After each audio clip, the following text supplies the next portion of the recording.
Beavers are one of the most misunderstood and underappreciated keystone species in North America. Their job is essentially to stop water. It looks like it stops, it's sitting in a pond, but what's actually happening is it's slowing it down, forcing the level of the water to actually rise up. And the effect of that is now, instead of it just flowing rapidly downhill, which is destructive, it causes erosion. Now what it's doing, it's filling up and filling back and actually rehydrating the entire landscape. So freaking cool. When we talk about being the beaver, I'm also being the wolf. My cows are the bison.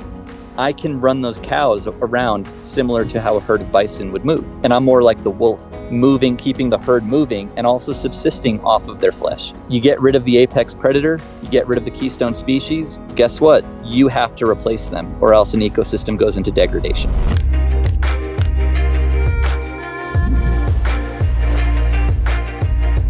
Welcome back to the Medicine Podcast. You guys know me, it's Mimi, and next to me is my co-pilot, my husband, my partner, and everything I do, Chase. What's going on, everybody? So glad to be back. And we have the absolute pleasure today of having Jake Takiff on the show. Jake, so stoked to have you, my friend. Welcome.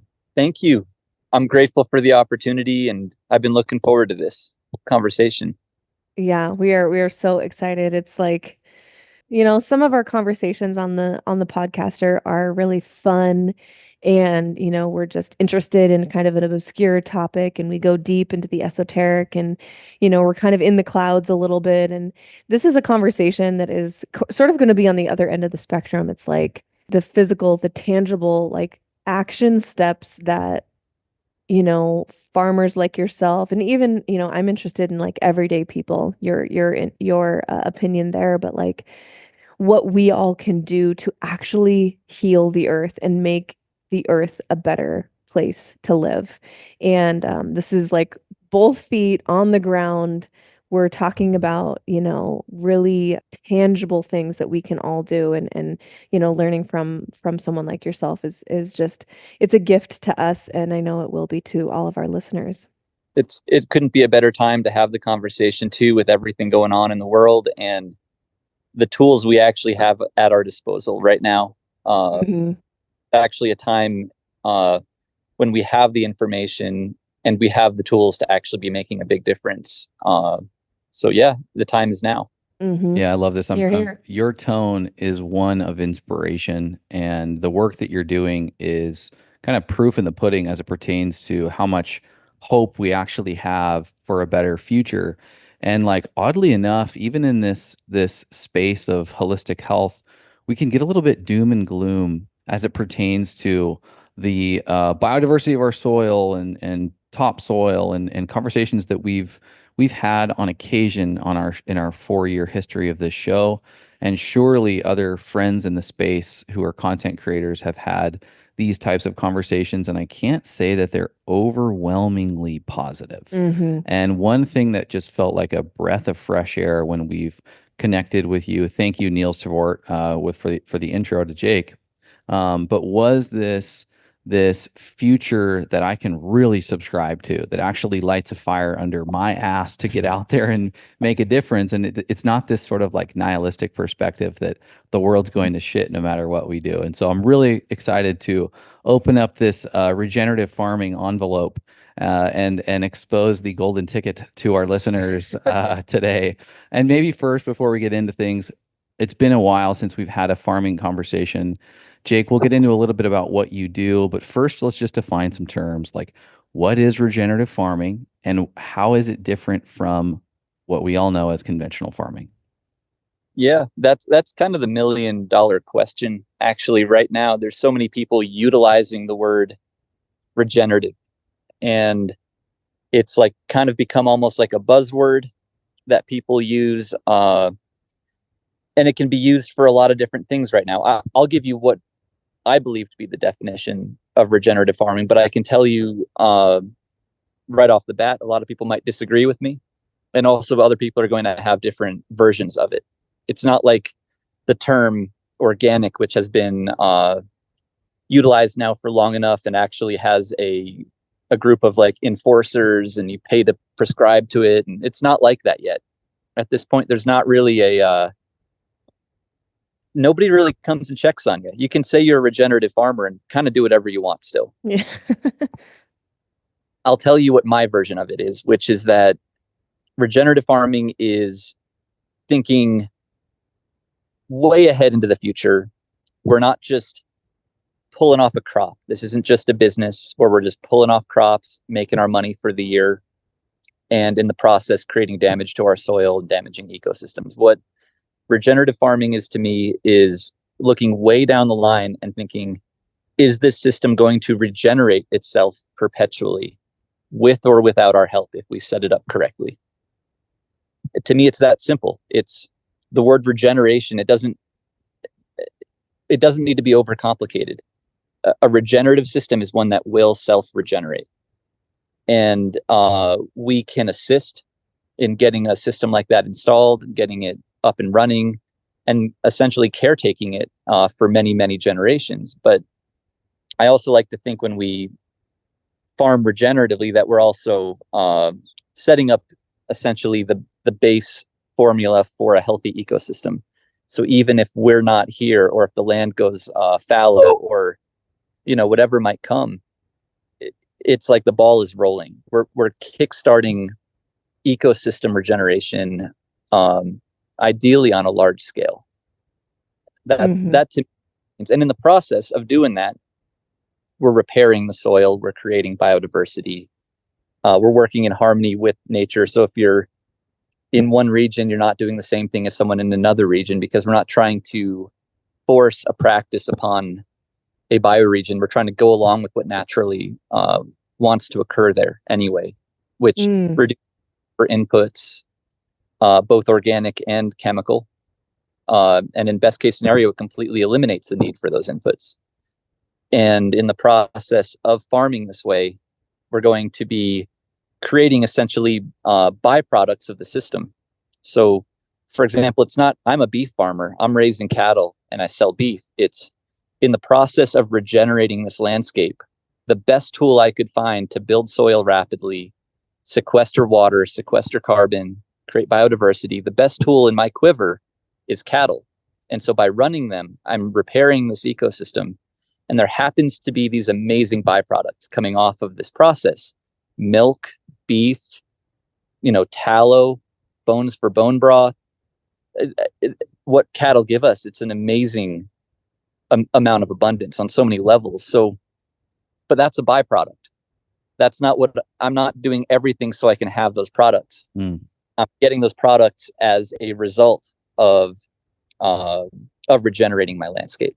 Oh, that's poetry, bro. Yeah, I love that. seriously. Now counter that or compare that to what we would deem conventional or modern farming. A conventional modern farm. And here's the thing too, I want to state at the very beginning of this conversation.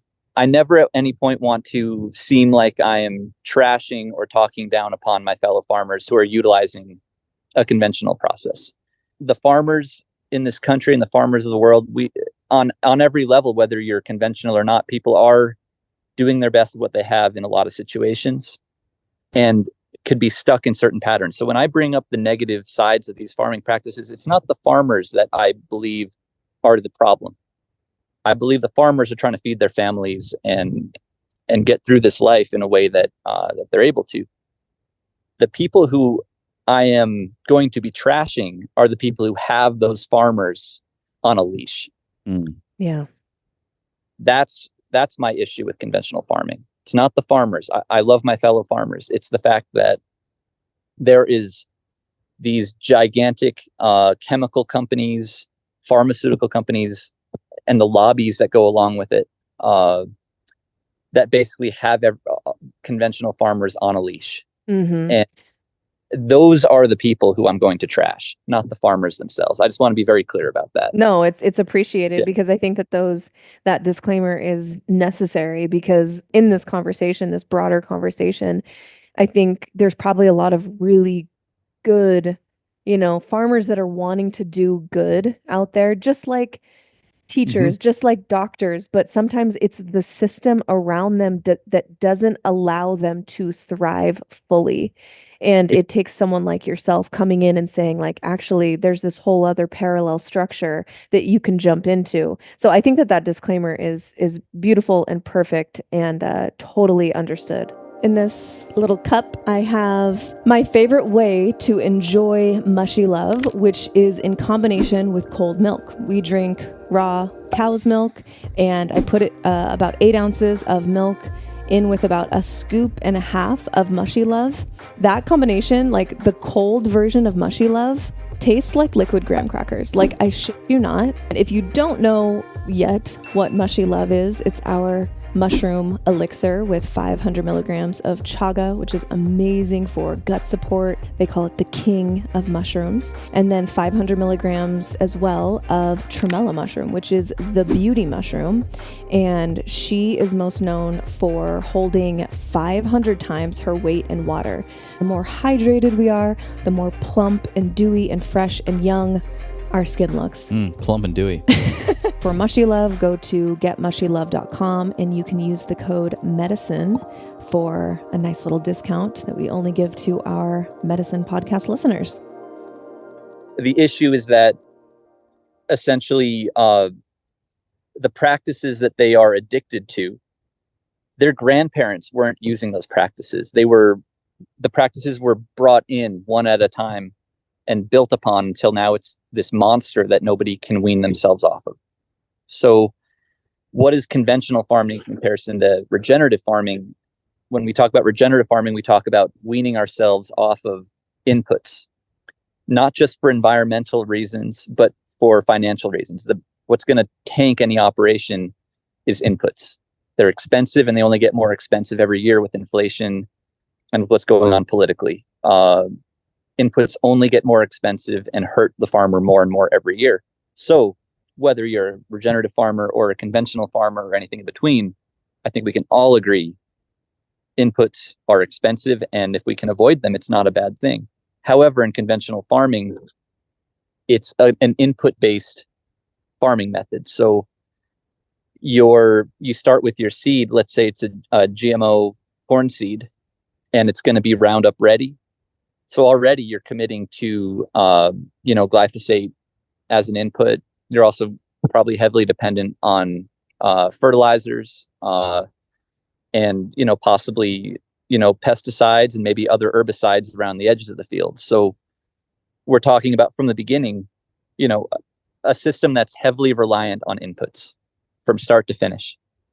That's one of the main differences, in my opinion. The other difference is that in regenerative farming, we're looking to build soil, regenerate soil, and actually work with nature. Whereas in conventional farming, and there's a lot of different variations of conventional farming as well, but it's essentially, let's nuke this. Let's completely sterilize this environment, erase the ecosystem, erase the biodiversity, erase the fungal networks in the soil, erase everything.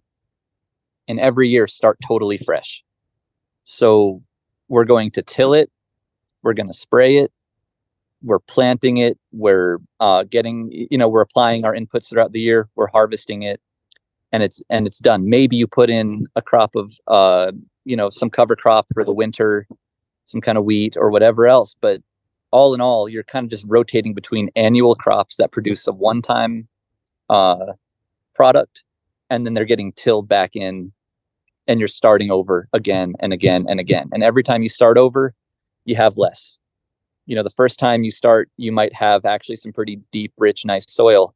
But after you do it for 5 years, 10 years, 20 years, 40 years, 100 years, like at what point is there nothing left? And at that point, you are applying everything. Your input costs are through the roof, because once you get rid of those natural cycles happening in an environment, the natural, the soil biology, the biodiversity and the pollinators and the wildlife, like all of that is actually, even though sometimes it might get in your way, but overall it's all there for a reason.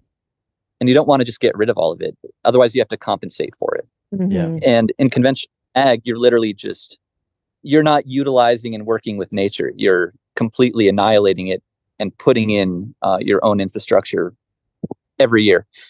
There's also conventional farming practices and orcharding and other like more perennial, but it's the same concept. You plant your apples or prunuses or whatever you're planting, and every year you're nuking them with if you're conventional, you're using all kinds of chemicals to keep the pests at bay, because if you're growing like plums, apricots, peaches, you're getting so many diseases attacking those. We live up the road from a lot of peach orchards, and they're out there spraying all the time. And if they're an organic orchard, they're still spraying. It's just organic.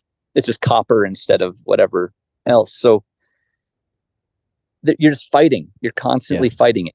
It reminds me of like just the traditional health system, right? Like you're walking into the doctor to get prescribed something that's got a negative side effect that you got to get another prescription for to mask the negative impact, and then another, and then another, and it's just this like perpetual loop. And like nature is not, I mean, we are a part of nature, and it makes complete sense that would be a similar mechanism versus like solving something at the literal root in every way, shape, and form. It reminds me of when you're speaking about the regenerative practices and how you define regenerative.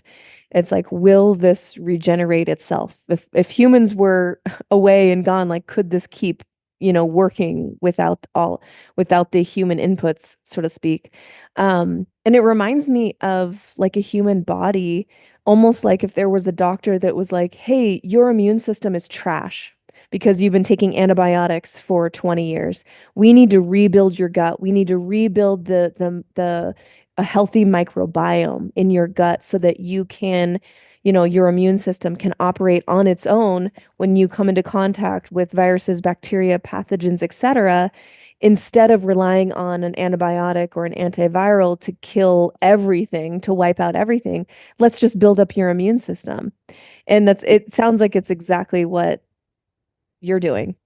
That's a holistic approach, and what we got to remember is the earth, this place we live, this is an amazing place. It's easy to forget in your day to day, but this place wants to be abundant. And when this continent we live on was in its pure raw form, bison herds, mastodons, giant sloths, you name it. You think about it, the amount of calories being produced per acre, nutrient dense, high quality calories that were producing themselves based on what was already just there. There's nobody there helping or it happened. That happened on its own. So it makes me really believe like maybe we should learn from that. Maybe we should learn that sure, we've done a lot of destruction. So it's not like you can just leave it alone and it's going to self-repair on its own right now. It would take eons to do that because of our impact. But we have the tools. We have all the tools necessary to kickstart that process anywhere on Earth. Reverse desertification, bring in beneficial species, utilize different techniques for water management to essentially create systems that bring back that same vitality.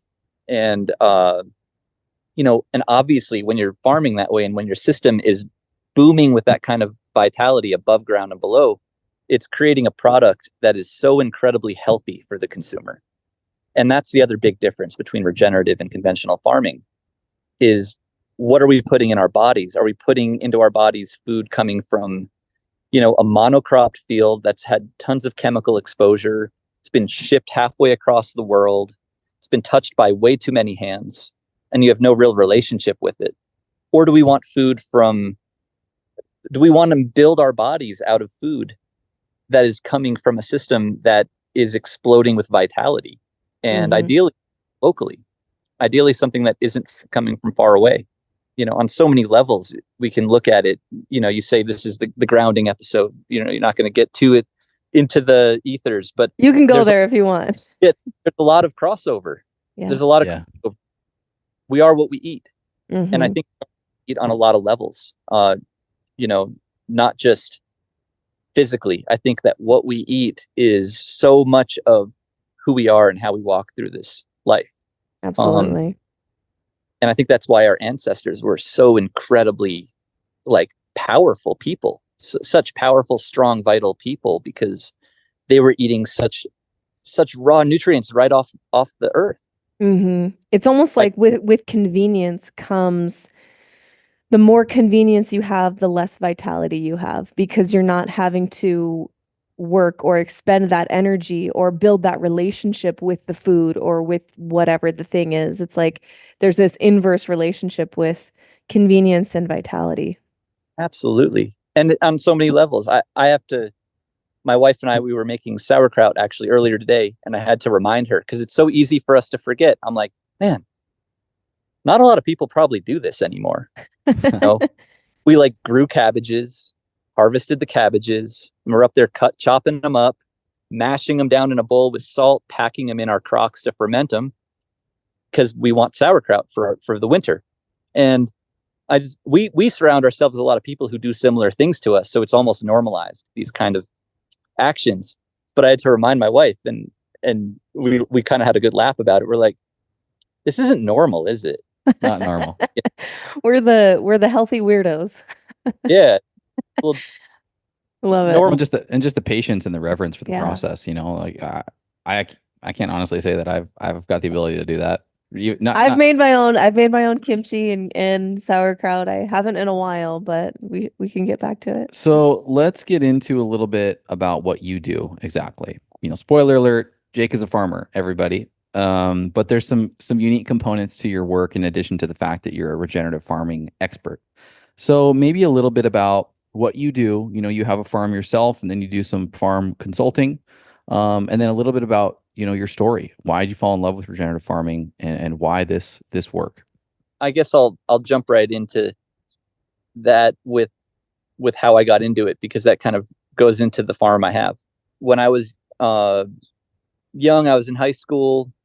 I'd experienced some work on farms, but I was you know, I'm not from a farming background. My parents aren't farmers, but I found it. I fell in love with it, and it actually saved me, I can say, because before I got into farming, I was kind of, in my best way I could describe it, maybe kind of a lost soul, trying to figure out like my purpose. What are we doing here? And experienced a lot of probably anxiety and depression just around the state of our world, like looking at, like a lot of young people experience today as well. I see it everywhere. That hopelessness, like what are we doing? Like, this is crazy. And then it's like, what, I just go to school and like go take a math test, and it's like, oh, like this is bonkers. Like, what are we doing? Who is this helping? Yeah, I was just exploding out of myself trying to figure out like, what is going on here? This is insano. And so I went, I did start working on some farms, and I finally found a farm across the river in Vermont. I was living in New Hampshire. Got taken in by a woman named Suzanne Lupien, who's an amazing, very old school traditional farmer over there who runs, you know, she hand milks jerseys, makes beautiful wheels of cheese, feeds the milk to her hogs. She has draft horses, big bed of potatoes. I mean, it was like a dream come true for me to find myself there, and be learning from her about animal husbandry and management. And it, for the first time in my life, taught me things like accountability. Like holy crap, if I sneak off and get drunk and I forget to do these things, when I get back, like literally nobody else does them, and the responsibility is mine. If I could hurt animals, I could literally hurt animals, and I can hurt this operation. So on the other end of it, if I really am aware of myself and aware of how I behave and how I walk on this piece of land, I can help these animals. I can help this operation. And it's compared to what we're taught in school, where it's kind of like you just memorize something, take a test, memorize something, take a test. This for me, that for me is where I started learning. How do we actually, how can we actually be? And it sent me on a lifelong journey of farming, where I farmed on the East Coast. I farmed in Oregon, California, found myself farming in Hawaii for a while, and, you know, ended up at some point like living on Maui and had a herd of dairy cows living up on the mountain. I'd ride a little moped up there every morning and milk them, and Wow. coffee stand and fill everyone's coffee, like put cream in everyone's coffee right from the can. Wow. I mean, it was so cool. And from there I ended up in Colorado, and basically found myself running a raw milk, dairy CSA out of a backyard for 100 people.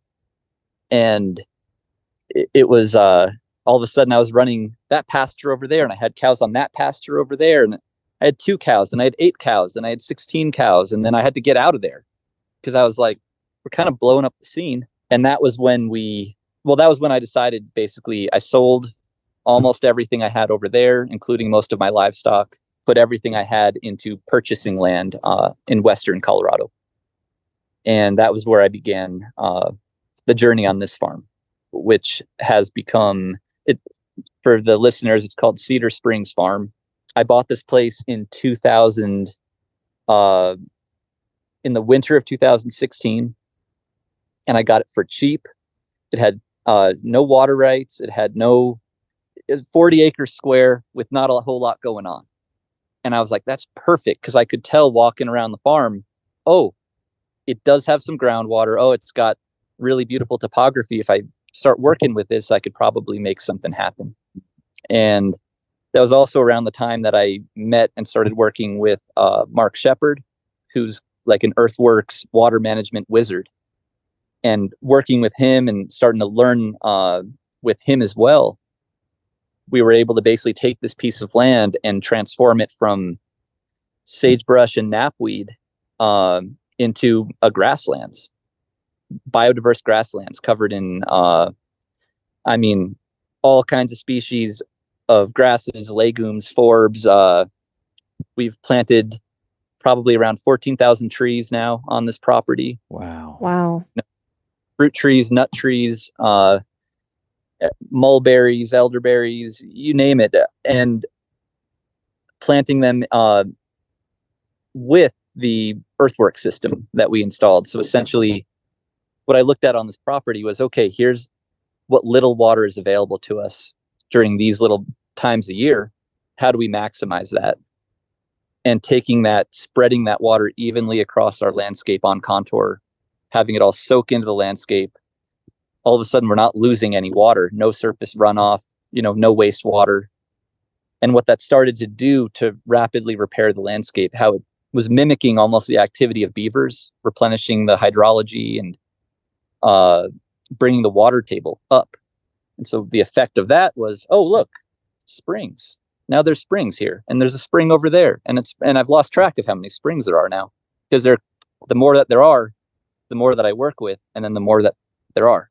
So it's been about 9 seasons here now, basically being the beaver, working with water, planting many trees all along these waterways, and planting many trees all along the pastures and swales, rotationally grazing around between 30 to 60 head of cattle, depending on the year, and raising some hogs, having free range poultry, but through these management practices, essentially repairing this piece of land and bringing it back from a heavily overgrazed, kind of underappreciated farm to becoming, in my opinion, just one of the most beautiful places on earth. Mm-hmm. And the place where I now get to live with, with my amazing wife and my 2 children. So that's kind of the story of how I got here and what we're doing here. I want to jump in and suggest that if you're listening to the episode, that you either take a pause and check out the YouTube video timestamp that we're probably, 20 minutes in. And we'll show some clips of Jake's farm before and after. He's got a really amazing YouTube video that another content creator supported him in creating that shows some of the changes at this property, at this farm. And it goes from, what seems like kind of a dry, high desert environment to this just like lush, beautifully crafted environment that looks like, farming Yeah. Eden. Yeah, I would never just looking. If someone had said like, show me this video and like, where do you think that this is? I might have said something like Hawaii or, there wasn't any palm trees, but like it definitely didn't look like high desert area. And so what an accomplishment for you, like being able to transform that piece of land and really like this is like almost like earth alchemy, it's like having one thing and then manipulating it in a beneficial way such that it can really be optimized. Before we, go on to like how you're helping other farmers, and what your consulting work looks like, I want to just tug on the thread of when you say, you are being the beaver. What do you mean by that? And I know you're working with water and bringing the water table up, but like in nature, the beaver's not, maybe they have some intuitive sense about what they're supposed to do or whatever, but like what specifically are you tapping into, and like in nature, what is the function of a beaver that you're utilizing on your farm? Yeah, thanks for asking that. That's an awesome question. Beavers are one of the most misunderstood and underappreciated keystone species in North America. Mm. Their job is essentially to stop water. Not stop it, slow it down. Just to clarify, it looks like it stops. It's sitting in a pond. But what's actually happening is it's slowing it down, forcing the level of the water to actually rise up. And the effect of that is now, instead of it just flowing rapidly downhill with momentum, which is destructive, it causes erosion. Now what it's doing, it's filling up and filling back and actually rehydrating the entire landscape. So freaking cool. When beavers do that in the high country of a state like Colorado, where I live, what it's doing is it's pushing water back down into the soil, back into the mountains. But it's not gone. Now it comes up way down there and way over there. All these desertified areas that look like so desolate now, like when you drive across western states, that's not how that used to look. The high country was managed by beavers back then, and it forced the hydrology to essentially behave differently. So with so much water being pushed back into the soil instead of rushing down as surface runoff, it made, all those dry creeks you drive over when you're driving through the West, and you're like, it's weird there's even a creek there. It's just dry. Those used to actually run. That's the thing. This continent used to be full of beautiful running creeks and streams and springs. It was a paradise because the hydrology was so healthy, thanks to our little friends, those beavers, managing that water for us and keeping that water moving slowly and always replenishing back into the soil instead of rushing to the ocean. And combine that with the bison, these enormous herds of bison. And the bison did more than what they're given credit for. People give a lot of their credit to the poop. It's like, oh, they pooped, they built topsoil. Okay, everybody kind of has their head wrapped around that. What else did they do? They were also traveling in these dense mobs. And as that dense mob would traverse the plains, it would leave behind it these it would look destroyed. I mean, demolished. Anything in their path would be crushed down, covered, manured, pissed on, but also hoof prints everywhere. All these hoof prints. And then the dung beetles would come in. And the combination of the dung beetles burying that poop deep underground, creating, literally billions of microchannels into the soil, deep down, those hoof prints to harvest and hold water, and all that fertility laid down behind would just come back in as paradise every time. So the next time they came back around, it could be a year later, it could be 2 years later, they'd come back to something better than what they came to the first time. Wow. So the combination of that with those beavers managing the water in the drainages, it was the perfect recipe for paradise. And so when we talk about being the beaver, I'm also being the bison. Or I should say I'm more being the wolf. My cows are the bison.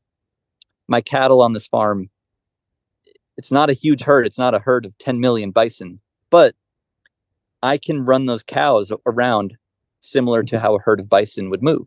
And I'm more like the wolf, you know, moving, keeping the herd moving, and also subsisting off of their flesh. So you get rid of the apex predator, you get rid of the keystone species. Guess what? You have to replace them, or else an ecosystem goes into degradation.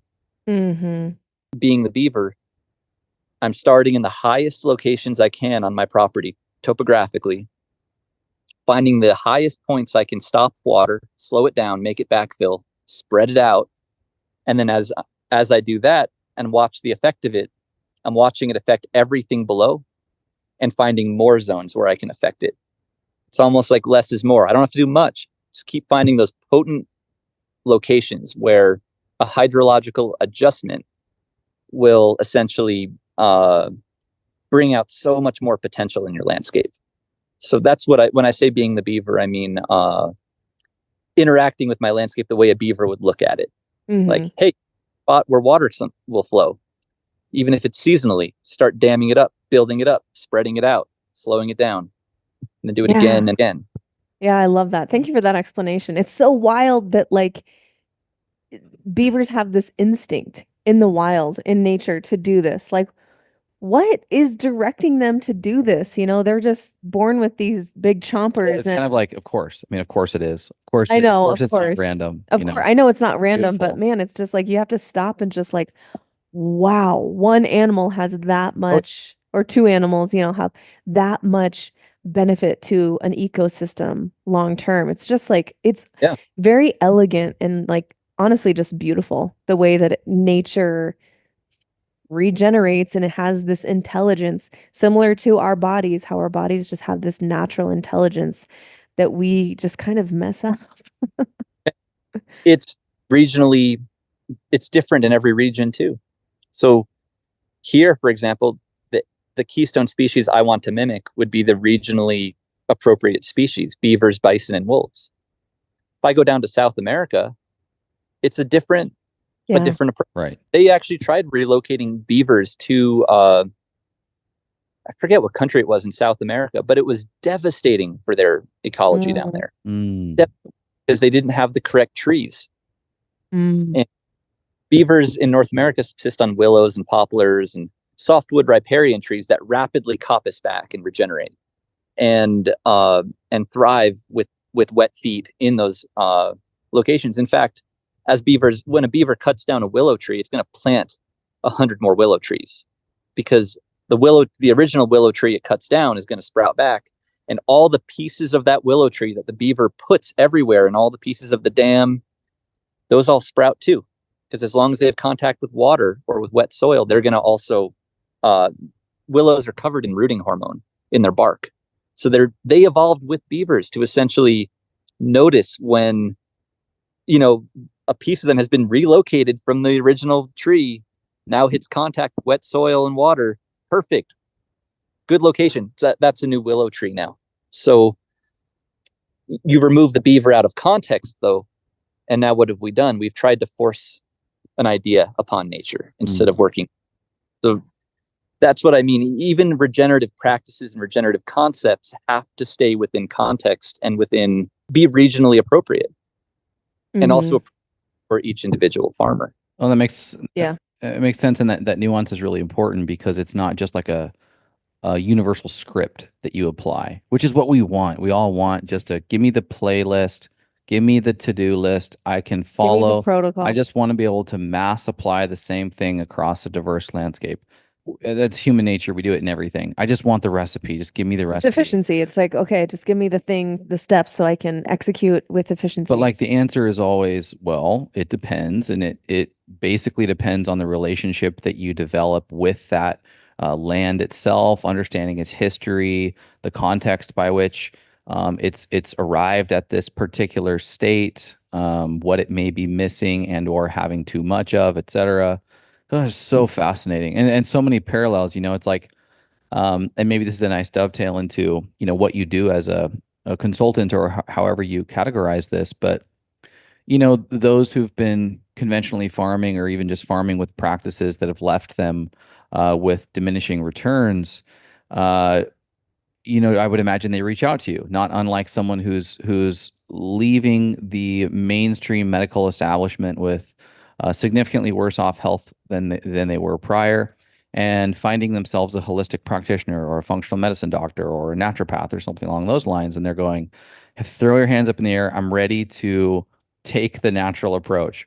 Walk me through how that practice for you developed. Maybe it was the million views that you have on your really awesome videos on YouTube. But walk us through that, and then maybe just a day in the life of Jake as it pertains to your regenerative farming consulting. What do you do? How do you approach these various locations, and kind of a step by step? The way that I got rolling doing off farm work, consulting and helping other farmers in getting into these kind of more regenerative practices. It started basically because, I guess Mark Shepard, he came out and, he saw what I was doing here on this farm, and he's a very well-respected person in the farming movement, regenerative farming movement, water management. He's kind of a very well-respected figure in that place. And so a lot of people find him and know him. And he's who really encouraged me and offered me the opportunity to start doing this for other people. And since then, it's blossomed into so much more where, I still work with him substantially. I also work with private clients now. I work with people mostly in the West, but in pretty much any region. And what it really came down to, what got me going with it, was the fact that I feel like this piece of land and my interactions with it gave me the credibility to go out and work with other people doing it. It's an interesting thing because it's like what I've done here, it's not like I've actually done that much. A lot of it has been deciding not to do, if that makes sense. It's just management. It's saying, how can I, bring out the full potential in this place without breaking the bank, and how can I help it achieve my goals while restoring it? And it was such a good success here on this farm, basically getting it set up in that way where once I had it kickstarted, it basically it's rolling. It is on such a trajectory now on its own. And what I've been able to help other people do is kickstart their own environments, kickstart their farm into ecological rehabilitation, and then help them steer it with, how do we make this profitable? How do we make this meet our goals and still provide what we need? And so what we do, we'll hear from a client, we'll go visit their site. That's always the first step, is a site visit. And I mostly just ask questions and observe. And also, whenever I'm asked a question, like you had said earlier, the answer is almost always, it just depends. And which is a painful thing to say 100 times in a day, but it's true. It's like, well, what should I do here? Well, that depends. What should I do here? Well, that depends, because the context is going to be so radically different based on what's your rainfall, what's your soil type, what kind of animals do you want to raise, what kind of wildlife do you have, what are your financial goals and needs, what kind of products do you need to produce. We have to take all that into account. And so, of course, I'm not I don't have the brain capacity to calibrate and basically just and get like everything all at once. For me, a site visit is just take it all in, gather information, look at what, basically meet a client, talk to them, find out what they're trying to do. Because the last thing we ever want to do is put in a system that goes against the needs of the client. It's got to work with the client and work in harmony with, with their ecosystem, with their, with the ecology there. So after that, if it's a candidate for like doing earthworks or, going forward with more regenerative practices, then I'll come back and actually oversee a full-on install. So I'll go back, I bring in a bulldozer operator, we rent a bulldozer, and if we're doing earthworks and water management, and I'll show up early, lay out the system, survey flags everywhere. We know where our ponds are going. We know where swales are going. We know where things are draining. We're getting an idea of how water is moving across the landscape. and trying to be the beaver, and essentially manage water in an intelligent way to bring out the most potential in that landscape. And then, we combine that with a planting pattern. Agroforestry is one of the most underutilized and most potent things we can do in agriculture today. The idea of using woody tree crops, perennials, to essentially stabilize landscapes, provide shade, windbreak, fodder for livestock, and food for people. You cannot beat a mature agroforestry system with an annual crop field. You just can't.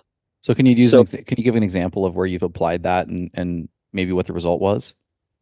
Yeah, the example I'll give you is one of the most established ones in the country, and one of the most amazing ones is Mark Shepard's actual farm over in Wisconsin. He bought a place that was cornfield, just corn and beans forever. Rolling topography in the driftless region over in Wisconsin, and over the course of 30 years, getting these perennials established has gotten to the point where there is no longer erosion, whereas it used to be heavily damaged by erosion every year. So now it's holding all its water and nutrients on site, and providing. I can't give you a number of the exact what it's producing, but per acre calorically will be out competing an annual grain field. Wow. In chestnuts, hazelnuts, and various other crops. There's also tons of apples, mulberries, honey locust, Wow. beautiful oak trees, walnuts, and hickories. It's like a paradise. And you see it. Now, the hardest part for people is, well, how quickly can I get there? Because it doesn't happen overnight. Mm-hmm. Right. I know that any conventional farmer watching this right now is just smirking, because they're like, easier said than done. What do you do for the 10 years while your perennial crops? Right. I want the 6-pack abs now. Yeah, we want it now. Yeah. And can't blame a conventional farmer for that. I don't blame a conventional farmer for that approach, because at the end of the day, their mortgage and their debt is not going to wait 10 years on them. Right. It's just so I totally see that. That being said, there are other ways to pay off debt than just growing a monoculture crop year after year. The nice thing about these systems, when these trees go in, we're putting them in on contour, leaving generous alleys in between. Well, guess what you can still do in that alley to make ends meet?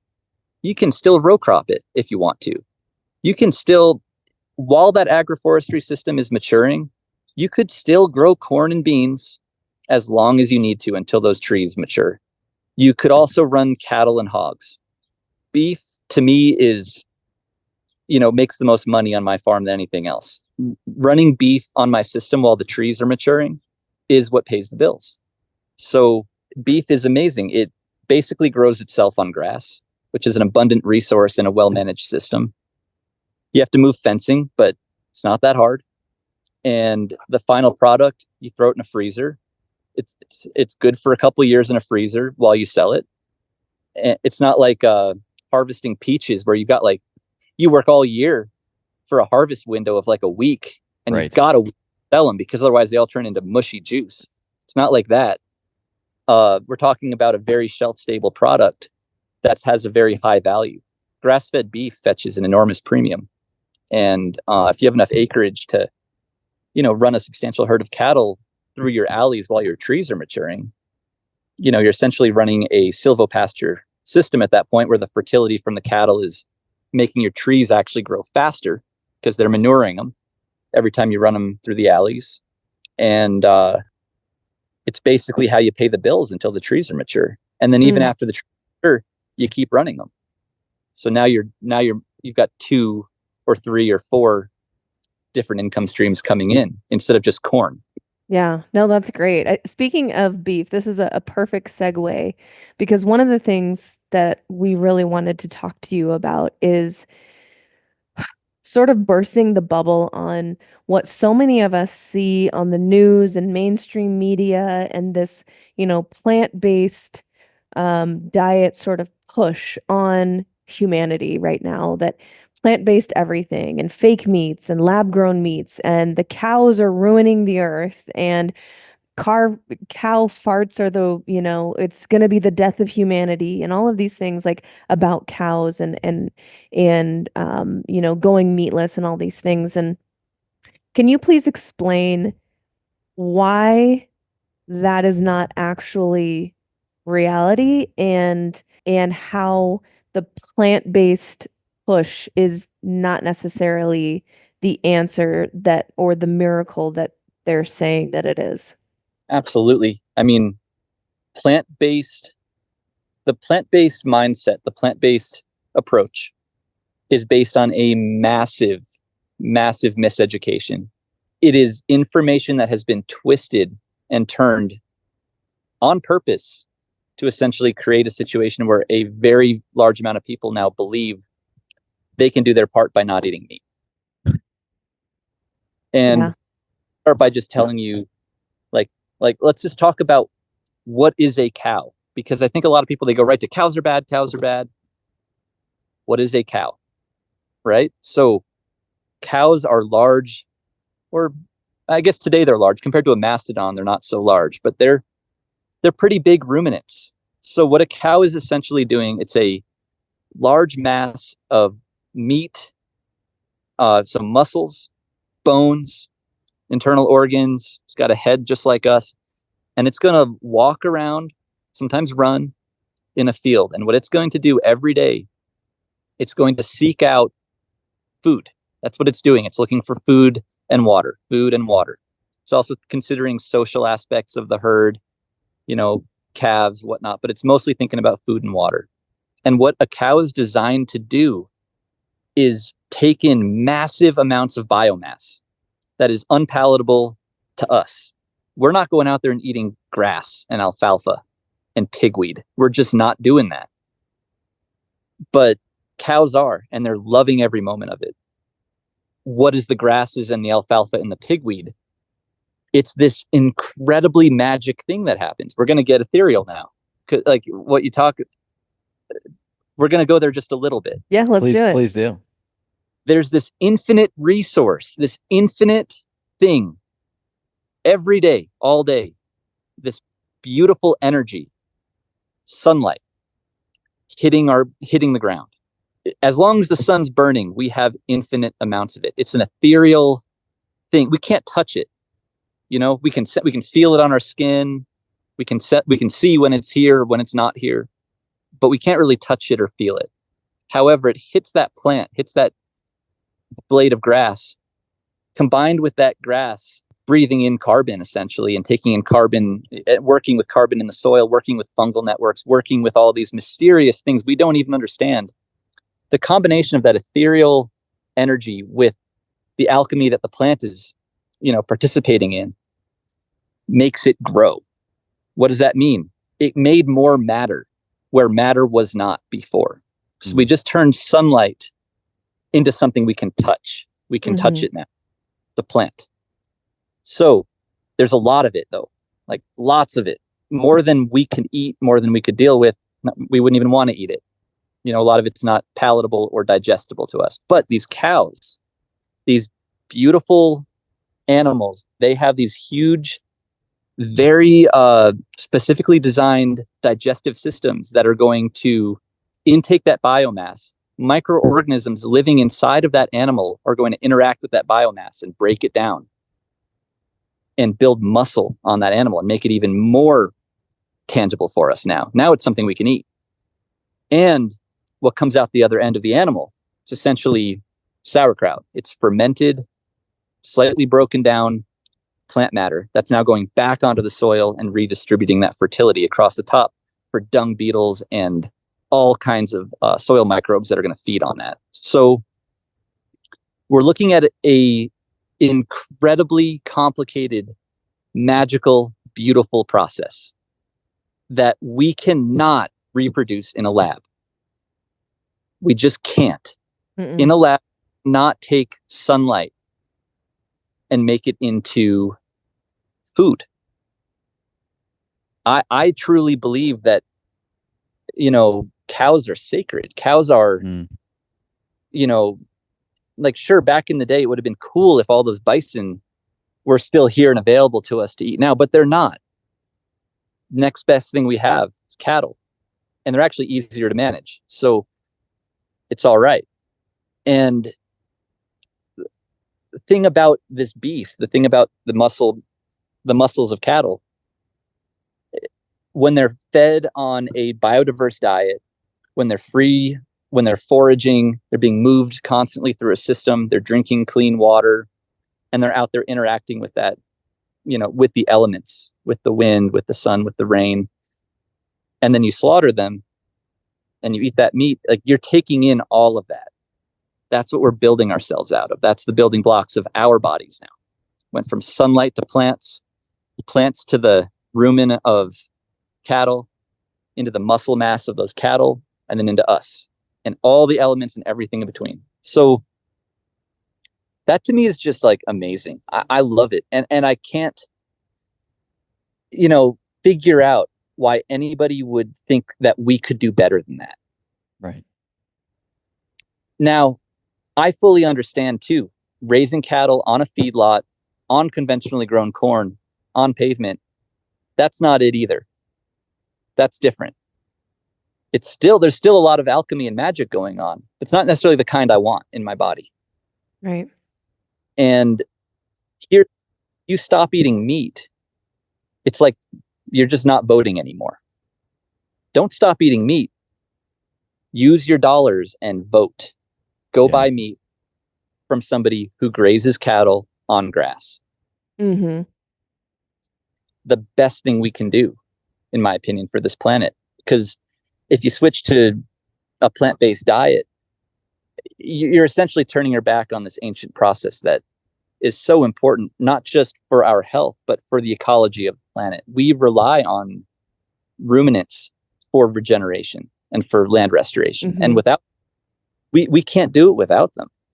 They're literally the most efficient and most profitable way to do it, which for farmers and ranchers, it has to be profitable, these systems. Thank you for that explanation. It's just, I agree with you. It's like, it's some sort of divine magic. Well, and it's like, no wonder ancient cultures worshipped the sun, and then many cultures worshipped cattle. Yeah. Yeah. You definitely added a little extra. And the dung beetle. And the dung beetle. It's a full relationship. And that's the thing. If you try to leave the relationship and say, no, we'll just grow that in a lab, or I'll just eat soybeans now, you've left the best and only real relationship we have with this planet, which is how we literally take it into us to survive. It is so important. It's like the air we breathe and the way we walk upon this earth, everything. It's like, why would you say, no, I'd rather get air from somewhere else. I'd rather, source my air elsewhere. Right. It's no, these are the baseline, the building blocks of what we are, is interacting with these animals and interacting with nature. And in my opinion, I mean, most of the plant-based and going towards lab-grown meat movements are coming from areas that the people supporting it, they don't have much of a connection with nature. Right. Urban environments and running in a park, but right. They might not be interacting with full-blown intact ecosystems and like knowing what that looks like and what that feels like and understanding like who we are. And so in my opinion, it's hard to explain these concepts to people who don't have context for them. Yeah. Yeah. Yeah. And you're getting this context every single day, which is one of the reasons why we wanted to have this conversation with you, is because you're out there doing the real world transformation process. If cows were the problem, then you going in as a consultant and introducing cattle and introducing these systems, things wouldn't be getting better. They would be getting worse. If the logic that we're told, that we see on the TV and headlines and all of this plant-based propaganda, if that was all true, then what you're saying wouldn't be. It wouldn't be transforming the earth like it is. It's just like we need to, instead of trusting like a CNN headline, like talk to a farmer, talk to someone, listen to this episode, share this episode. This is the reality. And you see it and you're involved in it every single day with the farmers that you're helping. And it's the adjustments that could be made to remedy this are there. It's like the concepts are so incredibly simple. It's just we need people to vote with their dollars to make it happen. Mm-hmm. Yeah. If people keep buying feedlot raised beef, the feedlot raised beef will continue to be the main beef that's being raised. And I get it. It's cheap. It's what most people can afford. That being said, if you can afford to buy grass-fed and pastured animals, do it. Because it's what, especially if you can buy it locally. Because the whole concept right now of the fact that we would take cows who exist so harmoniously on a pasture, woods and pasture is what cows like. They like the edge of the forest, really, and out into the meadow. Take animals from that environment, put them on a concrete slab over there, and then take that perfect environment that suits them over here, bulldoze it and till it, and plant corn for them to eat over there on concrete. I have a very easy solution. Put the cows back on the grass. There is something to say. I mean, even feedlot raised cattle, they all start on grass. They're all ranged and ranched and are on range and are finished on a feedlot. Mm-hmm. That's where they're finished. It's not like they live there their whole life. They are still on pasture. But why are we finishing them on corn, on cement, when they can finish just as well and just as beautifully on grass? And one of the big issues is what we've bred them for now. So, like, for example, I've raised so many breeds of cattle and had so many experiences raising different breeds in different scenarios. At this point, I've honed down one thing. The breed is really important. And what is the main conventional cattle breed in the US? It's going to be the Angus, or usually an Angus cross, because they get big fast, like really fast, and they finish really well on corn. Makes them, you've had a big, beautiful prime rib at a restaurant. It's delicious. I'm not going to argue with that. Yeah. Yeah. It's great. However, if you were to take, heritage breeds that do grow a little bit slower, but are more suited for a grass finish, you get the same quality, if not better, as far as flavor, marbling, fat on pasture as you would, with an Angus on corn. Only difference is you don't need the full feedlot infrastructure now. You just don't need it. We raise Devons. We find that to be a pretty quick growing heritage breed. And the way that the steaks, that the beef finishes out and we cure the steaks, let them hang and eat them, it is better than any steak you'll get from a corn finished Angus. Wow. And the times, I'm not saying this for everybody. There are people who have dialed in different fodder, regiments for Angus, and there are some grass-fed operations where people are raising Angus, grass finishing them, and they're getting decent results. But in my opinion, Angus doesn't compete with heritage breed when it comes to finishing on pasture. They're just not bred for it. The heritage breeds, they were never bred for corn. Gotcha. Interesting.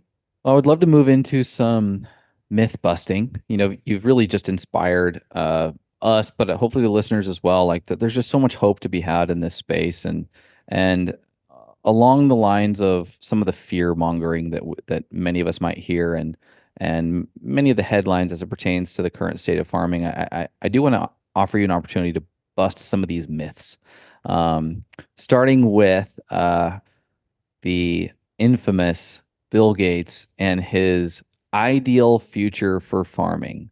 What does he think we should be headed towards as it pertains to farming, and why is he wrong? Get in your box and eat your soy-based grasshopper. I don't know. It's really scary to think about that. That's a Bill Gates's world, the way that he projects it. It's going along a lot with that plant-based propaganda, and pulling people further away from the natural world. You look at what he's doing, investing in massive amounts of farmland, all of it heavily, chemical input dependent, very conventional ag land. And you see him also investing heavily in pushing these meat alternatives that are basically based on those crops that he's invested into growing over there. So you can kind of tie things together a little bit there. I think he sees the frailty of our farming system too, though. That's the thing. He's buying massive amounts of land, not just in the US, but also in Africa. And it's because we're using up our topsoil. The methods of farming that he's pushing are using up soil, and they're desertifying our continent. Mm. And if we keep going down the road that he's pushing, where we switch to more plant-based and essentially get rid of livestock, we're going to be looking at, massive desertification and loss of arable land in this country. So that's a negative thing. The positive thing is that at this point, one of the things we have in our quiver is the ability to communicate with each other on this mass scale, this network of people. Mm-hmm. And people are rejecting it. People Right. are no, like, we don't want your appeal on our fruit at the store. We don't want your genetically modified this or that. Who are you to, first of all, he's not a health expert. He's not a farmer No. to tell us what we should be putting in our bodies. It's just, to me, it's kind of absurd. However, he's not dumb, and he's investing heavily in farmland because it's going to be pretty scarce the way things are going. That being said, the systems that I talk about, where we essentially put in these regenerative systems, if you want to call them that kickstart a natural ecosystem to come back and provide food in abundance. We can take degraded ag land that somebody like Bill Gates has used up. We can probably buy it for pennies on the dollar because it's used up, and put it into something good. So that's the hopeful part, is that it can be repaired. It can be repaired through water management, agroforestry, and cattle. Conventional ag, it's not on the scale it's being done. It's not great, and it is devastating. I don't want to sugarcoat it, but we can reverse this. We can repair it.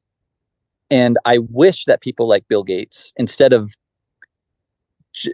basically looking at how they could profit off of this situation we're in, if you were to put funds instead into helping, seriously, if you were to put, and it's not just him, I mean, all these bigger names, Right. these billionaire tech guys, anybody like that, think about it. mm-hmm. Instead of going into essentially this mode where it's like, well, we better get ours, instead of going into the mode of, let's repair this on a large scale, man, we could reverse desertification. We have all the tools. Mm-hmm. Technology, the studies have been done. Mm-hmm. We have it to make it happen, to kickstart that process. Would we all see the full results of it? No, our kids, our grandkids would be the ones to benefit from it. And that's the problem. People Right. aren't thinking in those terms.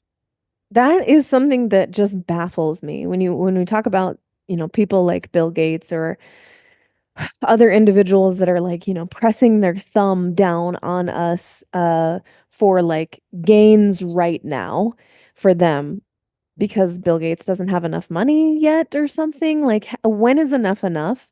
But Mhm. that is something that just baffles me, where it's like, you have kids, you have grandkids. Like, are you not thinking about them and what they're going to have to deal with? And then it gets me thinking, like, do they actually believe in what they're doing as like this is the best option? And I don't know. We'll never know. We'll never be able to like be inside their mind. But it just blows my mind. It baffles me how you could not think about what your kids and grandkids and their kids are going to have to deal with because you chose to invest here, because you chose to squeeze every last dollar to grow your bank account, bigger than anyone in the world. Like, it's just it really, I know he serves a purpose. He, as an archetype, serves a purpose for you and I and us and people listening to take ownership and to wake up and to show up and to do what we can to, propel what you're doing forward, because it is life affirmative, right? He's serving a purpose. I know that in the grand scheme of this hero's journey. I know that. But man, it is so maddening. You just want to shake him. There's many people like that. It's confusing to witness those kind of behaviors, but it's also one of those things where they have the power if we give them the power. If you buy their products, right? If you go recommendations, if you subscribe to being a sheep, then they're the wolf. Yep. Have no power over us if we don't take the medicines they tell us to take, if we don't eat the food they tell us to eat, if we don't live the way they tell us to live, then actually they don't have any power over us. Mm-hmm.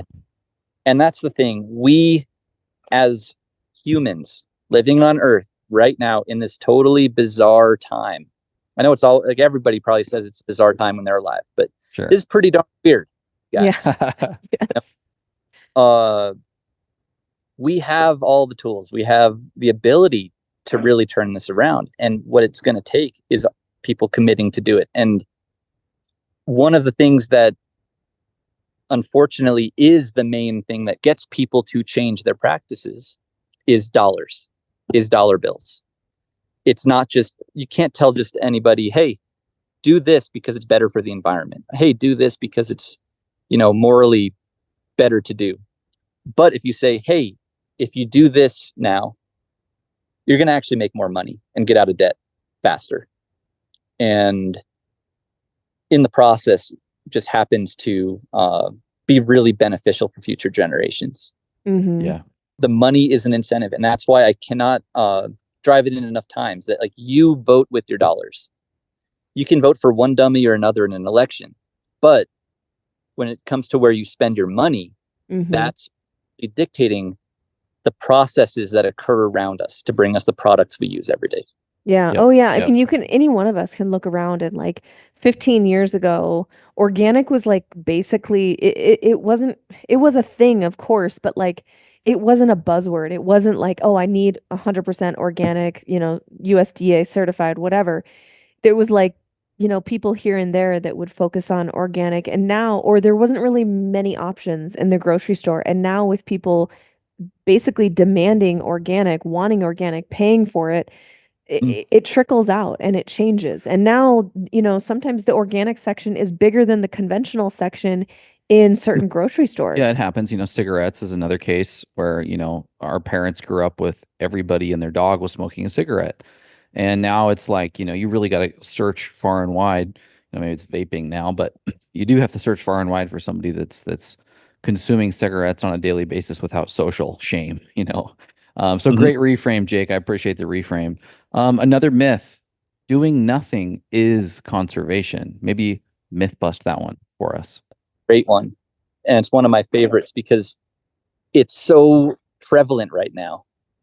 Is anybody from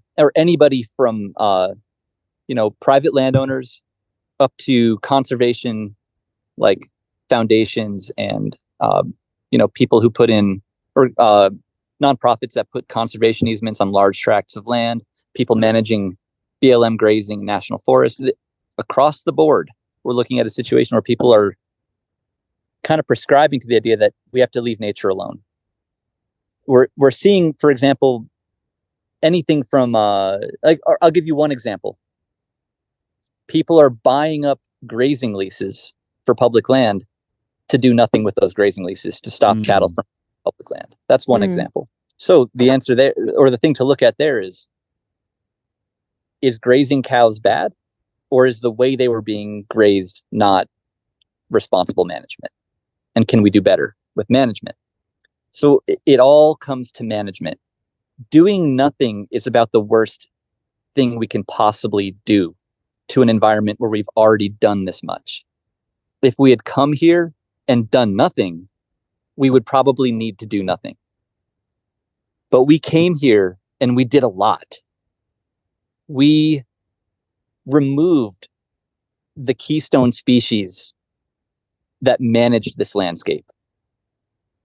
The beavers that managed the hydrology, the bison who managed the grasslands, and the overall health of that soil biology.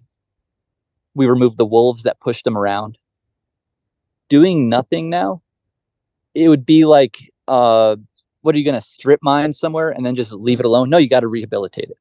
Well, it's like stopping chemo treatment after, a year of chemotherapy and then just say, I'm going to do nothing without rebooting your immune system in some way, shape, or form. Mm-hmm. Yeah. The components that existed here in its extremely natural state were essential for the harmony. You remove one piece, it's out of balance now. You can see it on microcosms, you can see it on macrocosms. But when we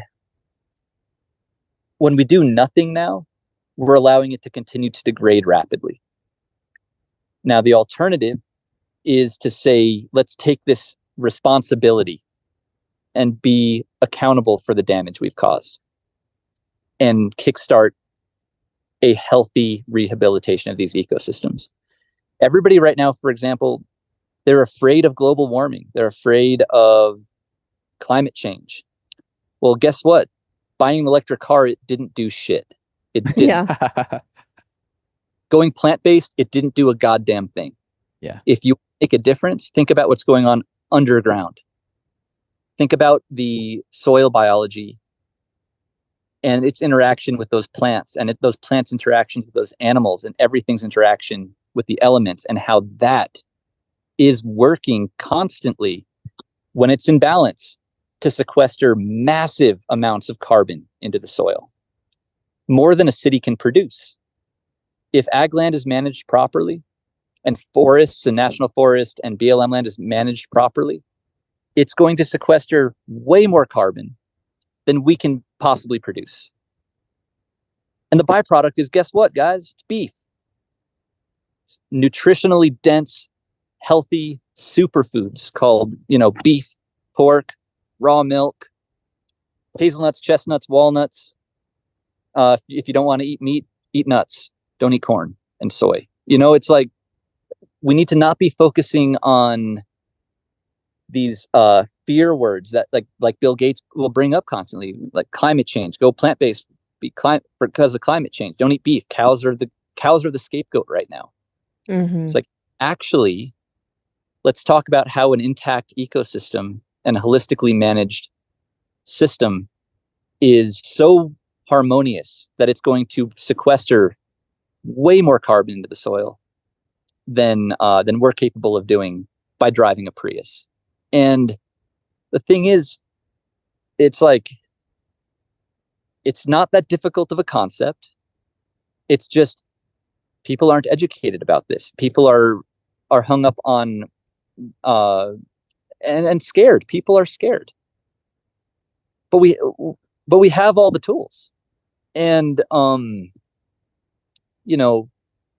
the massive amount of land that is currently, nothing is being done on it, and it's just sitting there degrading.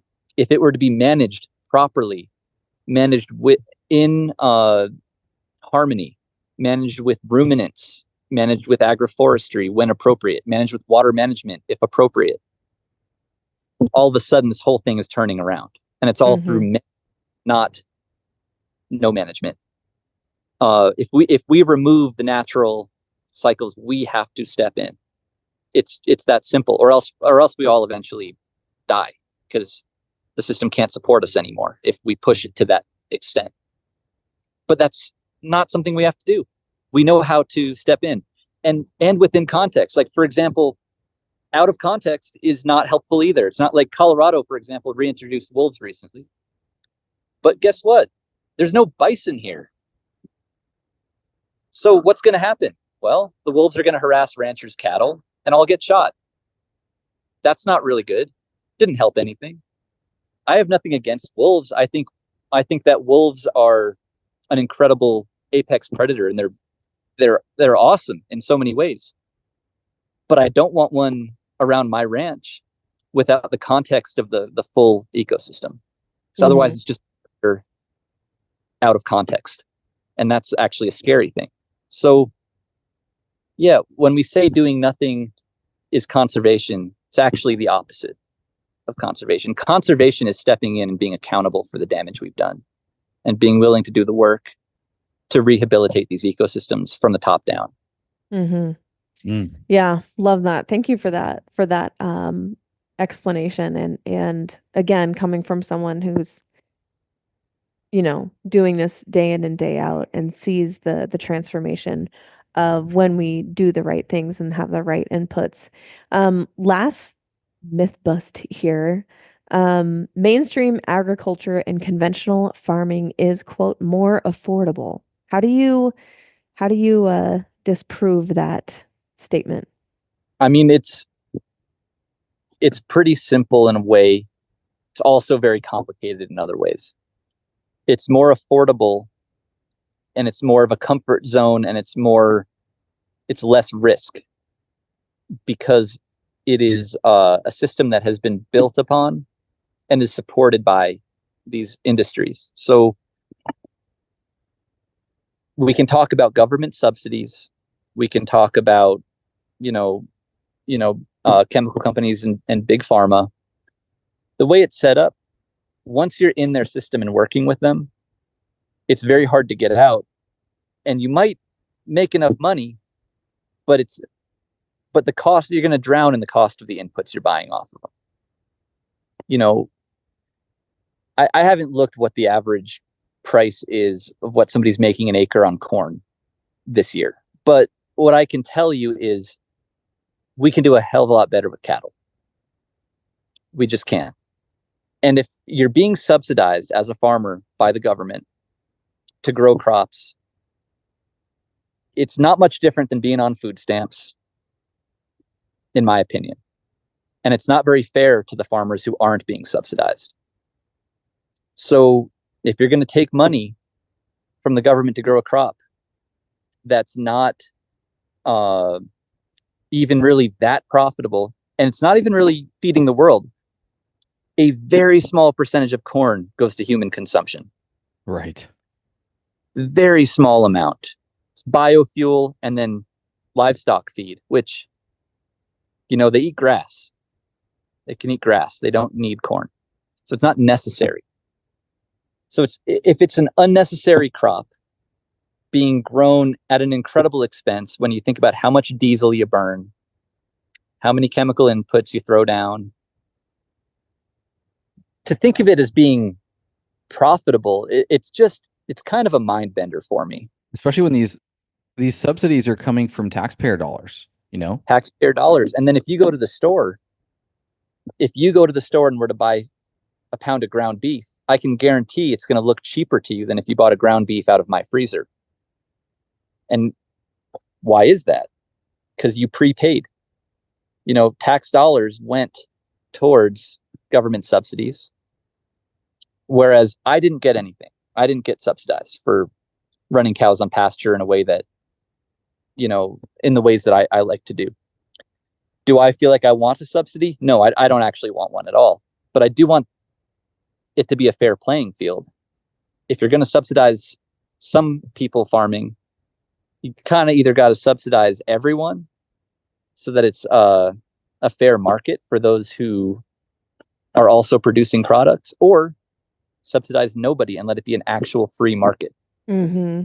Yeah, this was something that you were explaining to us originally when we had our, discovery call with you, is like people look at organic or grass-fed, pasture-raised, and it might be $2 more a pound, and they go with the conventional because it's what they, can afford or whatever. But there's this thing that I had never even really thought about before with subsidized products from subsidized farms.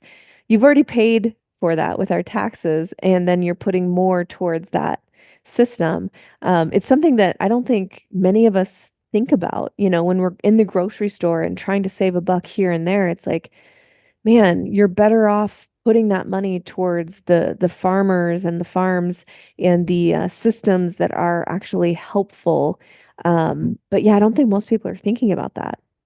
And what I would love to see, which I think would be the biggest turning point for people's health in our country, and also for the health of, our country as a whole, ecologically, environmentally, and, obviously people's health. We're such a sick nation right now.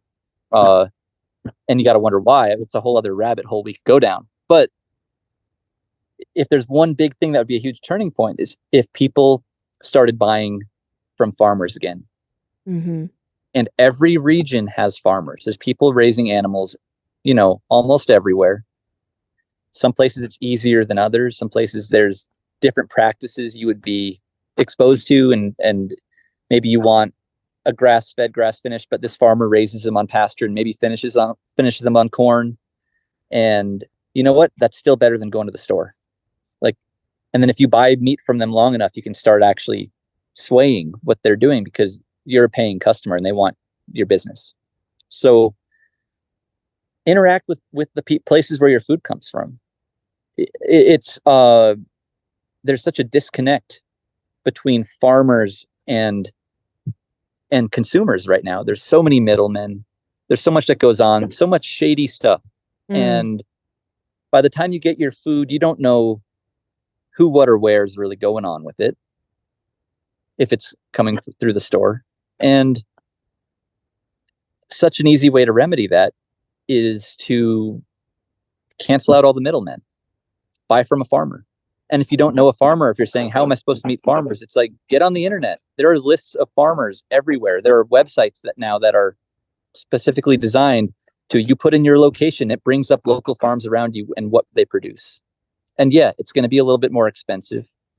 And overall, though, it's about the best thing you can do to vote with your dollar bill. And for your health. And for your health. And just karmically, too. And keep that farmer in business. Small family farmers were struggling because, because we can't outcompete the prices at the store. Mm-hmm, mm-hmm. But we can't produce at a scale like what's being produced. The farming mentality of our country for decades now has been, get big or get out. And if you believe in that mentality and you are okay with large scale farming practices, then shop at the store. And I won't tell you what to do. You get to make your own choice, choose your own adventure. But if you don't agree with that and you would prefer something else, you vote with your dollar. You find a farmer. Mm-hmm. And develop a relationship. And honestly, even if they don't have everything you need, I bet you they know somebody else who does. Yeah, that's a good point. And also, I just want to put out there, we've talked about this before on different podcasts, and certainly even ads for this podcast. I'm sure people have heard of Paleo Valley and Wild Pastures, but Wild Pastures is the meat subscription box that we get every single month. They only source from regenerative farms, and they're local. So you put in your zip code and you see like if they deliver to your zip code, because they have to source from the local farms around you. And it's just an incredible company. Have you heard of them? I have not. Okay. Yep. It might be, I would love to, hear your opinion on it, but, people who maybe for whatever reason, you don't feel like you can get out to a farm, go yourself, or to a farmer's market, then there are other options too, where you can still put your dollar towards companies that are sourcing from these local regenerative farms. And the meat is so delicious. And it's actually like, when you look at it compared to grass-fed in the store, it's actually much more affordable, because again, you're cutting out middlemen and they're able to get you the best prices possible per pound. Yeah, and that's the other thing I would say is like, it's just a little bit more creativity, a little bit more effort on the front end, but even something like investing in a freezer. And I've purchased beef off of Jake through my buddy Neil's, and we just froze the excess, and we ate delicious burger for 6 months straight. And there's a little bit of just some upfront time and energy and creativity that goes into it, but the economics shake out to be as good, if not better, when you just strategize a little bit. Like, I'm unwilling to eat anything that doesn't have the various certifications that we've discussed. And so for me, am I going to get that at premium price at Whole Foods in Southern California? No, I'm going to get a little creative and try to save a couple bucks per pound and support local farmers or people who are a part of this, this revolution, this regenerative revolution, a different ecosystem, a better way of being.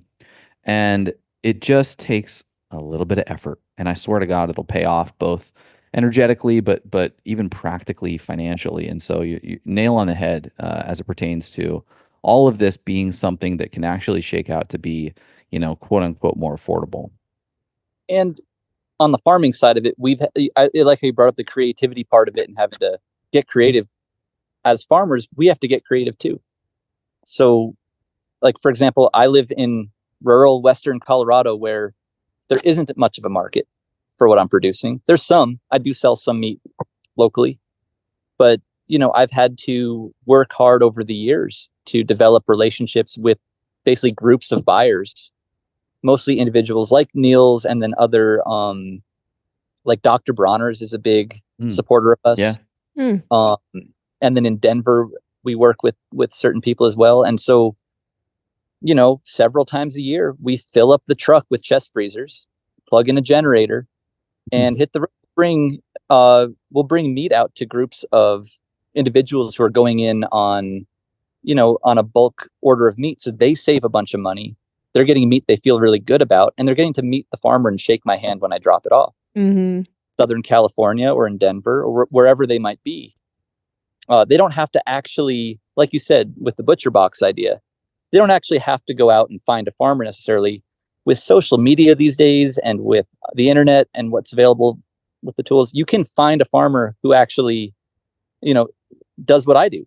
Whether, you could buy meat from me, you could buy meat from any normal, there are so many farmers doing this now who are working really hard at getting creative and finding ways to move their products because of the pressures of inflation and local markets and all that. We have to get creative and be willing to drive our products and just network. So there's creativity on both sides, and it's cool when it meets. It's cool when a group of creative people who decided they want better food and they want to go in on an order of meat, meet up with a farmer like myself who has gotten creative and extended their network and is putting themselves and everything they have out there. And then it's the best feeling in the world, dropping off meat and saying, wow, we raised this.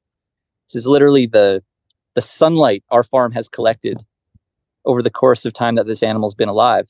And now here you go. It's going to nourish your family. Absolutely. It's the best. Not to mention the healthcare costs that are going to be saved by just making this pivot in your life, whether that's going to show up immediately or 10 or 20 or 30 years down the road. That is something that's absolutely going to be a big lever.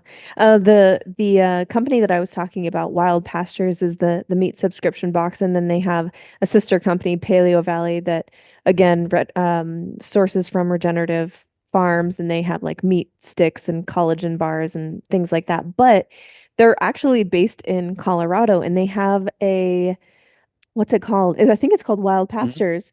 Wild Pastures, it's like a fast food joint, but it's all regenerative grown meat. Have you heard of this place? I haven't, no. I think it's in Boulder. It's in Boulder. Oh, no, I have worked with them before, actually. Yeah. Oh, you have? Ringing a bell now. Yep. Okay, I was gonna say, if you haven't, I would love to intro you, because that's just, I feel like you would need to know them if they're, kind of in the vicinity. I don't know how close Boulder is, but yeah, I could do the intro for sure. But I do remember those guys now. Yeah, yeah. Awesome. Autumn Smith and Chaz, they're great, just salt of the earth people, really, really trying to do their best and leave this place better than they found it. Is there anything else that we didn't talk about, or that you can say to our listeners to inspire them, give them hope, or give them an action step? We all are listening to you. We want to help you and all of these farmers. Is there anything else that we can do, or anything else that you want to share with our listeners? I mean, I think the most important thing is that the conversation is happening. And so I just urge everybody to join the conversation. It's 10 years ago, people weren't talking about this stuff. And here we are. We're really talking about it now. We're really looking at ways to solve the issues that we're facing as a people, as humans. And, as it gets crazier out there, as the population grows and the demands grow, we have the ability to feed everybody. We have the ability to provide for everybody. It's just management practices. And so I just encourage everybody to do your own research too. Like, don't take my word for it. Talk to your farmer. Talk to farmers that you meet. Watch people on YouTube. Like, do your research. Like, look at what people are talking about, because right now is almost like it's a little golden era of a reemergence of some really amazing stuff going on. And it's not new. We're not reinventing the wheel. And I'm not like claiming I didn't like come up with any of this and I'm pushing it. It's more like, no, there's this beautiful thing going on. So many people are involved, and we're just trying to keep our communities fed, take care of our families, take care of our land in a way that isn't degrading to our land. That's the basis of it. And if you're a landowner, there's so many resources out there now for land management practices, whether you're small scale or, a large landholder. And I'd say like what's going on right now, there's momentum around it, like different than what we've seen in the past. People are really starting to take a stand of like what they want to feed their families, what they want to put in their own bodies. And if you're not a farmer, you have to take responsibility for finding a farmer, interacting with a farmer, whether it's through like a system like what you brought up with the butcher boxes, or whether it's meeting an individual. But like you have the power to make those choices. And then on a large scale, as far as hope, it looks bad, but we have everything we need to fix it. So we just have to, if there's enough people and enough financial backing to do it, we can utilize these techniques to essentially turn this around. Like, desertification is a word people use a lot. And it's like, do your own research. Look what people are doing with look at, the Savory Institute and, different grazing techniques, what people are doing to essentially keep desertification at bay and reverse it. It's not complicated. It's natural and it's profitable.